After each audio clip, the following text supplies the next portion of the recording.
Hi friends, இன்றைக்கி இந்த வீடியோவில் நம்ம கீழே என்னென்ன செடி வச்சுருக்கேன்னு உங்களுக்கு காட்டுறேன். இது வந்து கத்திரிக்காய் செடி, இது வெண்டைக்காய் ஃப்ரெண்ட்ஸ். கீழே குட்டியாக இருக்கிறது வந்து சில்லி செடி. இது மேலே ஹைட்டாக இருக்கிறது வந்து கிரேப் டொமேட்டோ. நாங்கள் வந்து கிரேப் டொமேட்டோ, செரி டொமேட்டோ, அப்புறம் பீன்ஸ் செடி தான் வாங்கி வச்சோம். மீதியெல்லாம் விதை தான் போட்டிருந்தோம். இது வந்து என்ன டொமேட்டோன்னு தெரில, விதை போட்டது தான், எந்த டொமேட்டோன்னு தெரில. பெருசானோ உங்களுக்கு நான் காட்டுறேன்.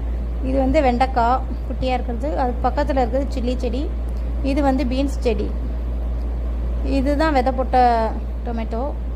எல்லாமே மோஸ்ட்லி விதை போட்ட டொமேட்டோ தான். அது பெருசானால் தான் தெரியும் என்ன டொமேட்டோன்னு, எந்த வெரைட்டின்னு நான் உங்களுக்கு காட்டுறேன் அப்புறம் பெருசானோன்னே.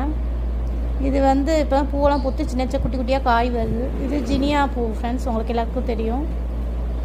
இது பக்கத்தில் வந்து கிரேப் டொமேட்டோ, அதுலேயும் குட்டி குட்டியாக காய் இருக்குது.